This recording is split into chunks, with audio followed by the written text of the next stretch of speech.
San Francisco 49ers are getting cleaned out right now in free agency. And we talked about some of the signings when we were doing the part 2 of NFL free agency grades. Dre Greenlaw and Talanoa Hufanga have signed with the Broncos. Deebo Samuel was traded to the Commanders, which that's not necessarily much of a clean out there, if you ask me. They released the fullback, Kyle Juszczyk, with the ever-dying position in the fullback of the NFL. And then Charvarius Ward also signed with the Colts. What are you expecting the Niners to look like next year? Obviously healthy, because that's why they look so rough. But with losing a Greenlaw, a Hufanga, and specifically a Charvarius Ward, I feel like I'm looking at the defense a lot here. What are you going to expect out of San Fran next year, Marcus?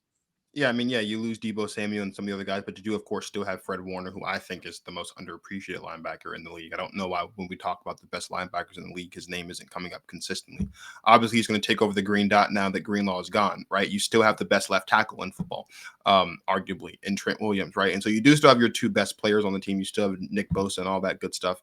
But this team's not going to be good next year. This team is going to have to rely a lot on the success of Brock Purdy. And the one thing that we have seen, which is the one reason why I've said that I'm not going to say that Brock Purdy is a top 15 quarterback or top 10 quarterback in this league, is because Brock Purdy in his tenure in San Francisco has not done anything differently than Jimmy G did. They've been to the same amount of NC championship games. They've been to the same amount of Super Bowls. They won roughly the same amount of games, similar passing yards, similar touchdown interception ratio, completion percentage, QBR, all that good stuff. The only reason why we talk about Brock Purdy more than and praise him more than we did Jimmy G is because Brock Purdy did it as Mr. Irrelevant. And that's not to slight Brock Purdy, but that is the reality of the situation. Brock Purdy has not proven in games when others around him, the better players around him, are not healthy, he can go out there and win you the football game. So now this is the opportunity for him to put his money where his mouth is. And it's going to be an interesting season. I don't expect this team to be super duper competitive. I don't expect this team to be a playoff team by any stretch of the imagination. I think they'll finish 3rd in the division. I think this is certainly the Seahawks and the Rams division to lose. We'll see them kind of going at it for the most part of the course of the season, and one of those 2 teams will win the division. I think the days of the San Francisco 49ers being a lock at the top of the conference, a lock at the top of the division, and a lock at the top of the NFL are over, because let's face it, despite the offensive mastermind that is Kyle Shanahan, this football team was run by its defense. This team went as far as its defense would take them, and its defense has lost some key pieces. That's not to say this defense doesn't still have talent, because it does, but you've lost 3 of your best defensive players. You've also lost, whether we like him or not, you're one of your best offensive players as well. Fully healthy, there's going to be a lot to fix, and a lot of this talent is not talent that can be replaced in the draft in year 1. It's talent that will be replaced by these players 2, 3, maybe even 4 years down the line. And so that's unfortunate for San Francisco. So I know you always wanted to throw a record prediction in there. I think they should be able to still win anywhere from 6 to 8 games, maybe on the high end they get to 10. But again, I'm not sure if this is going to be a team that we're going to be talking about towards the end of the season as being a threat to make the playoffs, a threat to be a legitimate championship contender or anything of that nature, because they've lost key pieces on this team on both sides of the ball. Right. Heavily agreed with you there. For expectations of the 49ers next year, I'll start with the record prediction, really. I think this could be a 9-10 win football team. I think Brock Purdy is going to continue to be tested even more. And like you said, it could take 2, 3, maybe 4 years to replenish this type of talent. Now, it could happen, and realistically probably will happen quicker than that, but maybe I'm the only one out there. I expected Dre Greenlaw to possibly come back, and at least Charvarius Ward or Talanoa Hufanga, because you can really kind of, exchange corner, safety, coverage grades, what they're really doing in the secondary. And, we understand with Robert Saleh coming back, those 3 key pieces were really going to be big. And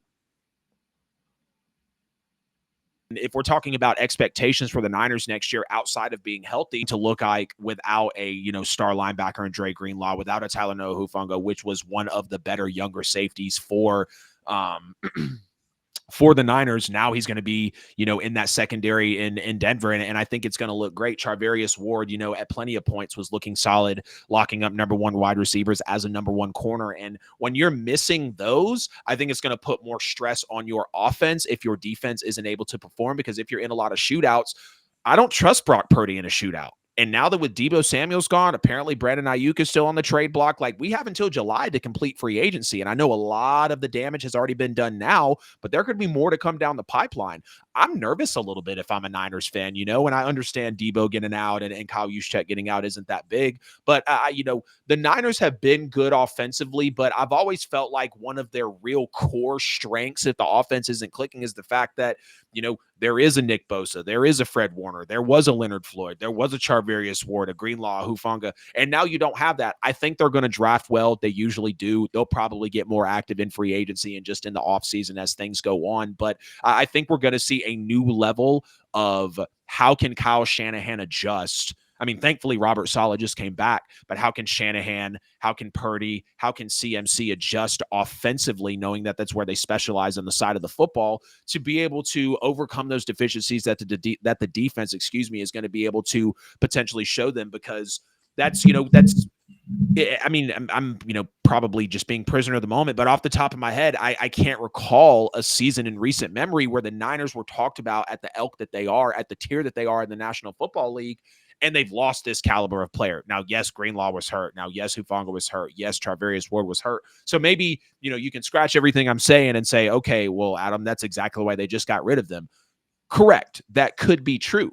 But, I thought that two of these three guys, at least defensively, was going to come back. And, we'll just have to see how that really plays out for them. Because if they are a 6 to 8 win football team, like you said, Marcus, it's going to be very disappointing to have 2 straight seasons of that. Again, I see them falling in the 9 to 10 win category, because I just believe that's the caliber of football team that they really are. I think the front office is great. I think the head coach, the GM, the quarterback, line really lines up. Now, at one point, I do think we start to have to hold Kyle Shanahan to a much higher standard of quarterback play, because how long is he going to get away for his tenure of being with the Niners? Jimmy Garoppolo, an epic, generational, historical, all-time miss with Trey Lance, and then you go to Brock Purdy, which you just so happen to get lucky with the last pick of the draft. Maybe that unfolds in the next couple of seasons. I'm not really sure. I'm one of those out there to where it's like, yeah, Kyle Shanahan is solid, but how long does he continue to get away with building a stacked roster and not even having,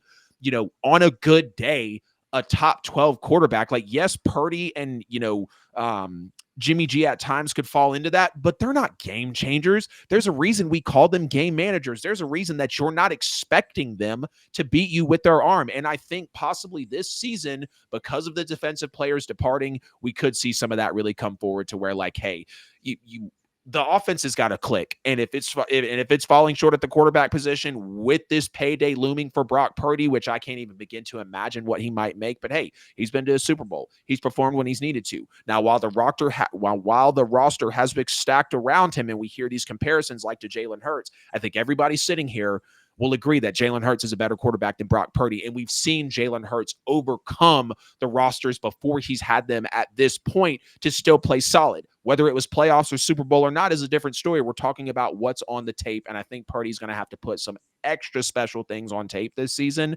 Now, this is before the draft. This is before the offseason really takes place. This is before free agency ending at the end of July, like we know it's going to. So it's going to be an interesting season for the San Francisco 49ers. Hey, it's AJL here. Appreciate you sticking to the end of the video here on YouTube. You could have chose any other show, but you chose my video, and for that, I'm very grateful. If you haven't already, please make sure to like and subscribe to the channel. Follow me on social media. Hit the bell on the channel so you never miss a post. Check me out on all social media platforms. Right here, you'll find a chance to subscribe to the show, a related video, and a playlist. See you guys in the next one.